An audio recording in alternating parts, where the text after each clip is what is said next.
दोस्तों नमस्ते।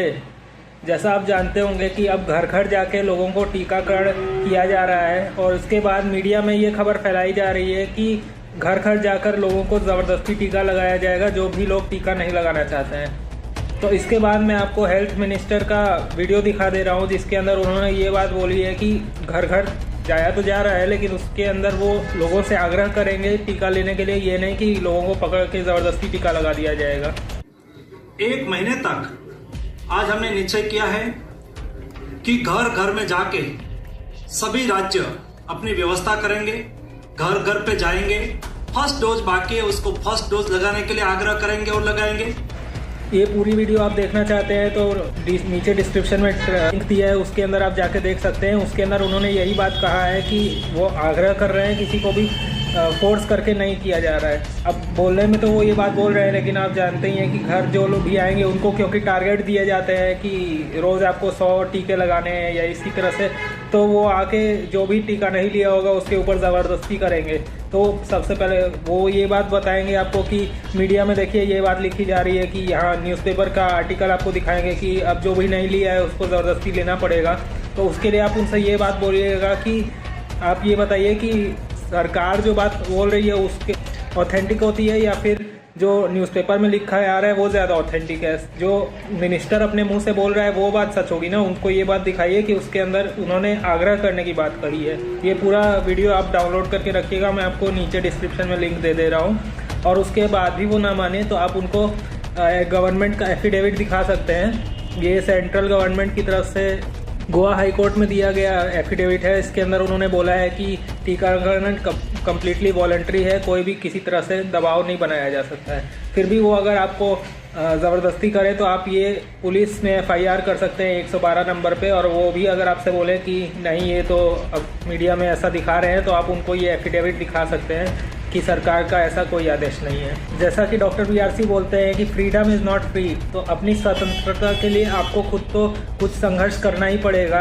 क्योंकि अब तो आप ये भी नहीं बोल सकते हैं कि टीका जिसको लग रहा है उसको कुछ हो नहीं रहा है। अब बहुत सारे लोगों को साइड इफ़ेक्ट आ रहे हैं, जिनको शुरू में नहीं हुआ उनको कुछ महीनों बाद हार्ट अटैक, पैरालिसिस, इस तरह की समस्याएँ आ रही हैं। अभी मैंने हाल ही में डॉक्टर कैरी मेंडे जो कि ये सब षड्यंत्रों के खिलाफ आवाज़ उठा रही है विदेशों में, तो उनका एक वीडियो देखा था। उसके अंदर उन्होंने बताया कि उन्होंने टीके के सैंपल को माइक्रोस्कोप के अंदर देखा और उसमें उन्होंने हाइड्रा वल्गैरिस नाम का एक माइक्रो ऑर्गेनिज्म देखा और उसके बारे में ये स्टडी की जा रही है कि जो भी ये ऑर्गेनिज्म है वो बॉडी के अंदर मल्टीप्लाई हो सकता है और उसका इफ़ेक्ट, उनका ये अनुमान है कि वो जब नसों के अंदर जाके जमा हो रहा है तो उसी के कारण लोगों को हार्ट अटैक आ रहे हैं। इसके पहले इन टीकों का जब एग्जामिनेशन किया गया था लैब्स में तो ये भी पाया गया था कि इसके अंदर ग्राफीन ऑक्साइड, जिसको ब्लैक गू भी बोलते हैं, वो बहुत अधिक मात्रा में इसके अंदर पाए गए, जिसके ये भी साइड इफ़ेक्ट जाने जाते हैं कि इनसे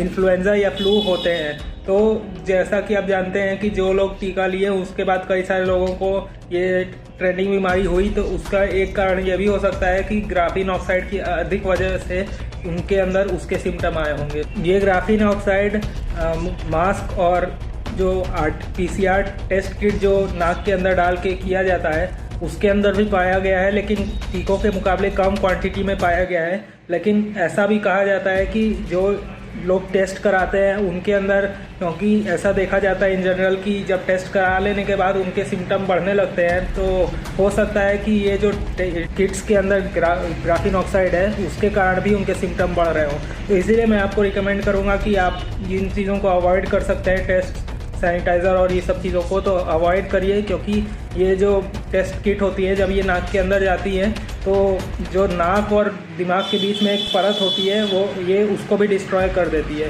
तो फ्लूइड उसके नीचे लीक करने लगता है जो कि बॉडी में नुकसान करता है। तो जहाँ तक आप अवॉइड कर सकते हैं इसको अवॉइड कीजिए। और जब अगर आपको कराना पड़े तो आप जहाँ पे ये सेंटर में टेस्टिंग हो रही है उनसे ये भी बोल सकते हैं कि आपके नाक के अंदर स्वेलिंग सी है, तो जब आप उसको इसके अंदर डालेंगे तो आपको प्रॉब्लम हो सकती है। इसलिए वो आपका मुंह से सलाइवा का सैंपल ले लें, वो ज़्यादा नाक के अंदर उसको ना इंसर्ट करें। और जो मॉल्स के बाहर जो टेम्परेचर सेंसिंग गन होती है, थर्मल गन जिसको बोलते हैं, वो जैसा कई लोग ऐसा बताते हैं कि अगर आप उसको माथे के बीच में जब रख के टेस्ट कराते हैं तो उसके द्वारा छोड़ा गया रेडिएशन हमारे दिमाग के अंदर जो पीनियल ग्लैंड होता है उसको भी हार्म पहुंचाता है। तो ये भी रिकमेंडेशन है कि अगर आपको वैसा टेस्ट कराना पड़ जाए जिससे कि नापा जाता है कि आपके फीवर है या नहीं है, तो वो आप कलाई पे कर सकते हैं। यहाँ कलाई पे इस तरह से आप उनसे बोलिए कि जहाँ कलाई पे जिस जगह पे जो माथे पे वो गन लगा रहे हैं वो उसी जगह पे लगा के वो टेस्ट कर सकते हैं कि आपके शरीर के अंदर वो टेम्परेचर है या नहीं। माथे पे लगाने की कोई ज़रूरत नहीं है। और ये जो ग्राफीन ऑक्साइड है, कैरी मेडे ने जब इसको माइक्रोस्कोप के अंदर देखा तो उन्होंने जो टीकों को देखा तो उसके अंदर उन्हें कुछ नैनोबॉट्स जैसे पार्टिकल भी मिले थे। वह उनके 3 वीडियोस का लिंक इस वीडियो के डिस्क्रिप्शन में दूंगा, आप उन तीनों को देखिएगा, उसमें बहुत सारी इंपॉर्टेंट इन्फॉर्मेशन आपको मिलेगी।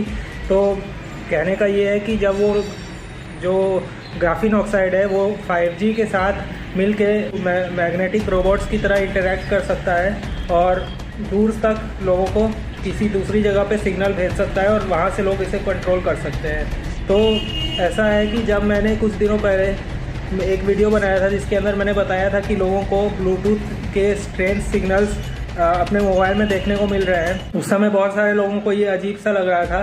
तो इसके बाद मैं आपको दिखा रहा हूँ, कुछ दिनों पहले मुझे भी ऐसे सिग्नल देखने को मिले थे अपने मोबाइल के अंदर जब मैंने अपना ब्लूटूथ ऑन किया था। तो ये देखिए 12 डिजिट्स के अजीब से कोड्स दिखने को मिले जो कि ऐसे नॉर्मली मोबाइल के अंदर होते नहीं हैं। तो ऐसा अनुमान है मेरा, पक्का वैसा कोई सबूत नहीं है, लेकिन ऐसा हो भी सकता है कि ये जो सिग्नल हैं जब मैं एक बहुत क्राउडेड एरिया में था उसी समय मुझे मिले थे और मैंने 2 मोबाइल से चेक किए थे, दोनों के अंदर ये सेम सिग्नल आ रहे थे। तो मेरा अनुमान है कि ऐसा हो भी सकता है कि जो टीका लिए हुए लोग हैं उन्हीं के अंदर से ये नैनोबॉट्स 5G या किसी और एंटीना को जरिए लोगों को सिग्नल भेज रहे हैं। इन डॉक्टरों ने यह भी बताया कि जो mRNA टीके अभी लग रहे हैं, जब ये कुछ दशकों पहले जानवरों पे टेस्ट किए गए थे, इसी तरह के वायरसेस पे इसी तरह के टीके जब लगाए गए जानवरों पे तो उस समय जानवरों को कुछ नहीं हुआ। लेकिन जब उसी तरह का फ्लू सीज़न अगली बार आया, मतलब जो अभी फ्लू सीज़न समझ लीजिए जाड़े के मौसम में आने वाला है, जब जानवर उस समय उस तरह के सीज़न को फेस किए तो उसमें से बहुत सारे जानवर जिस तरह के जिस चीज़ के लिए टीके लगाए गए थे उसी वाले डिजीज़ के लिए वो बीमार पड़े। अब तो ऐसा भी डाटा आ रहा है कि जो टीका लिए हैं उनके अंदर एड्स बहुत ज़्यादा फैल रहा है। यहाँ पे कुछ लोग बोलेंगे कि उन्होंने तो ऐसा पढ़ा था कि HIV से एड्स नहीं होता है। मैं ये नहीं बोल रहा हूँ कि HIV के कारण उनके अंदर एड्स हो रहा है, मैं ये बोल रहा हूँ कि उनके अंदर एड्स की बीमारी हो रही है। यहाँ HIV से कोई लेना देना नहीं है। जैसे एड्स का मतलब होता है एक्यूट इम्यूनोडेफिशिएंसी डिजीज सिंड्रोम। ये गलत मेडिकेशन या और तरह की चीज़ों से होता है और इसके अंदर व्यक्ति की इम्यूनिटी कम होते होते कोई भी डिजीज़ उसको बहुत बीमार बना देता है। अभी आपने ये सुना होगा कि डेंगू बहुत ज़्यादा फैल रहा है और मुझे तो यही भी लग रहा है कि जो लोग की इम्यूनिटी टीका के बाद कम हुई है उन्हीं के अंदर डेंगू बीमार हो रहा है और फिर वो दूसरे लोगों को भी डेंगू फैला रहे हैं। आप लोग ये बोलेंगे कि डेंगू तो और जो टीका नहीं लिए हैं उन लोगों को भी हो रहा है। मैं ये बोलना चाह रहा हूँ कि जो लोग टीका लिए फिर उनकी इम्यूनिटी कमज़ोर होके फिर वो डेंगू कैच किए और जब उन्होंने डेंगू इधर उधर फैलाना शुरू किया तो जिनकी इम्यूनिटी और दूसरे कारणों से भी वीक थी उनको भी डेंगू बीमार कर गया।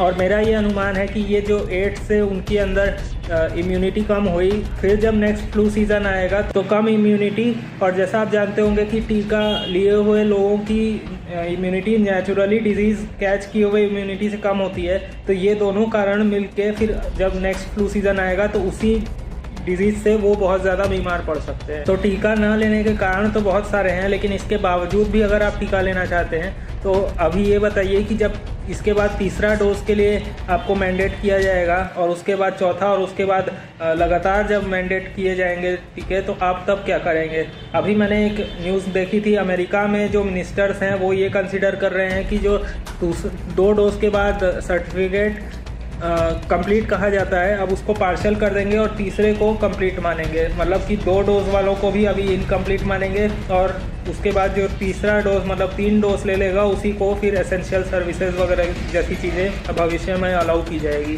तो अगर अभी आप हार मान लेंगे तो आपके साथ आपके भविष्य की जो जनरेशन है वो भी ऐसे ही सफ़र करेगी। मैं आपसे ये भी रिक्वेस्ट करना चाहता हूँ कि जितना ज़्यादा हो सके हम अगर कनेक्टेड रहेंगे आपस में, तो जब कोई विपदा आएगी हमारे ऊपर तो हमारे सहयोगी हमारी मदद करेंगे। इसके कारण मैं आपसे रिक्वेस्ट करता हूं कि नीचे डिस्क्रिप्शन में टेलीग्राम ग्रुप दिया है हमारा, जिसके अंदर बहुत सारे एडवोकेट, हेल्थ एक्सपर्ट और सोशल एक्टिविस्ट जैसे लोग हैं, जिसके द्वारा आप चीज़ें डिस्कस कर सकते हैं। और यदि आपकी कोई मदद चाहिए आपको तो वहाँ पर आप मदद भी मांग सकते हैं। जैसे कि अभी आप जानते होंगे संतोष का केस हुआ तो हमारे टेलीग्राम ग्रुप के अंदर बहुत सारे लोगों ने उसकी मदद की और उसके बाद फिर उसको बहुत हद तक सहायता मिली। तो आपको भी हम अपनी तरफ से जितना हो सके सहायता करेंगे और आप भी हमारे साथ कुछ सोशल वर्क में इन्वॉल्व हो सकेंगे। तो उसके लिए आपसे रिक्वेस्ट है कि आप नीचे टेलीग्राम ग्रुप में ज्वाइन हो जाइए।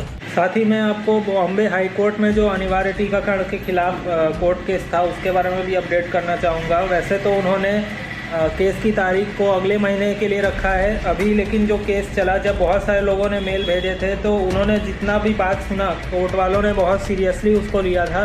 जो नॉर्मल मैटर होते हैं वो 5 मिनट में ख़त्म हो जाते हैं जजेस के सामने, लेकिन हमारा जो मैटर था 40 मिनट तक जजेस ने हमारी बात सुनते रहे और काफ़ी उनके पास डाटा भी पहुँचा। तो मैं आपसे धन्यवाद देना चाहूँगा कि हमारे 3000 से भी ज़्यादा ऑडियंस ने मेल भेजे थे। तो लेकिन क्योंकि अभी सुप्रीम कोर्ट में भी मैटर है हमारा, तो आपसे रिक्वेस्ट है कि जिसने भी मेल नहीं भेजा है वो अभी भेज दे और अपने घर वालों और फ्रेंड्स को भी बोले कि मेल को भेजें, ताकि जब हमारा टारगेट जो 10,000 से ज़्यादा का मेल है उतने मेल जब जाएंगे सुप्रीम कोर्ट में तो हमारी वो पहले वाले भी याचिका फिर वो लोग सुनवाई करेंगे जल्द से जल्द। उसमें कोई आपके ऊपर लीगल कार्रवाई नहीं होगी, आप सिर्फ अपनी मांग जाहिर कर रहे हैं। बस आपके 10 से 15 सेकंड लगेंगे। नीचे जो मेल का लिंक मैं डिस्क्रिप्शन में दूंगा, जब आप उसको क्लिक करेंगे तो पूरा मेल आपके मेल बॉक्स में अपने आप जनरेट हो जाएगा और आपको बस अपना नाम, एड्रेस, फ़ोन नंबर यदि आप चाहें तो डाल दीजिए, वरना हटा भी सकते हैं। उतना चीज़ें आपको डाल के सेंड करना रहेगा। वो मेल अगर आप कंप्यूटर में देख रहे हैं तो कंप्यूटर में हो सकता है लिंक ना काम करे, तो आप उस लिंक को मोबाइल में खोल के फिर वहाँ से मेल कर दीजिएगा। अगर आपको अभी कुछ उसमें डाउट हो या फिर मेल का इंपॉर्टेंस समझना हो तो मैंने एक वीडियो बनाया था, उसको इस वीडियो के डिस्क्रिप्शन में दे दूंगा, तो वहाँ से आप पूरा प्रोसेस समझ के फिर मेल भेज सकते हैं कायदे से। आखिर में कुछ लोग ये पूछ रहे थे कि जब वो बच्चों को स्कूल भेज रहे हैं तो उन बच्चों के ऊपर मास्क को मैंडेट किया जा रहा है, तो उसके लिए क्या करें। तो अभी जो गवर्नमेंट की गाइडलाइन है बच्चों के लिए मास्क के लिए, तो छोटे बच्चों के लिए तो मास्क बिल्कुल भी मैंडेटरी नहीं है, हर तरह से ऑप्शनल है। और जो थोड़े बड़े बच्चे हैं उनके लिए एडल्ट्स का ही गाइडलाइन है। तो एडल्ट्स का जो ministry of health and family welfare का गाइडलाइन है उसके अंदर ये लिखा है कि स्वस्थ व्यक्ति को मास्क पहनने की ज़रूरत नहीं है। तो यही बात बड़े बच्चों के ऊपर भी अप्लाई होती है। तो दोनों कंडीशन में, चाहे वो छोटे बच्चे हों या बड़े, उनके ऊपर कोई मास्क को कानूनी रूप से बाध्य नहीं कर सकता है। और यदि स्कूल वाले ये बोले कि हमारे ऊपर मैंडेटरी किया है गवर्नमेंट ने, तो उनसे बोलिए कि गाइडलाइन दिखाइए कि कहाँ गवर्नमेंट ने मास्क मैंडेटरी किया है। और आप चाहे तो प्रिंसिपल से ये एप्लीकेशन लिखवा के अपने बच्चे के पास रखिए कि प्रिंसिपल उसे अलाउ कर रही है बिना मास्क के क्लास के अंदर बैठने के लिए, क्योंकि उसे आप प्रिंसिपल को बोलिए कि आपके बच्चे को मास्क में सांस लेने में तकलीफ़ होती है, कमज़ोरी लगती है, चक्कर आते हैं, सिर दर्द होता है और इस तरह की चीज़ें परेशान करती है।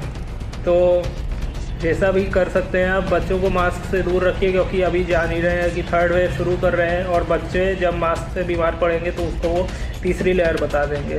तो जो भी ministry of health and family welfare का गाइडलाइन है वो मैं इस वीडियो के डिस्क्रिप्शन में दे दूंगा। जितनी भी चीज़ें मैंने बात की हैं अभी तक सारी चीज़ों को दे दूंगा, आराम से आपको सब चीज़ें मिल जाएगी। तो आप चाहें तो अपने स्तर पर प्रयास कर सकते हैं। तो चलिए मिलते हैं अगली वीडियो के साथ, तब तक ख्याल रखिए। जय हिंद।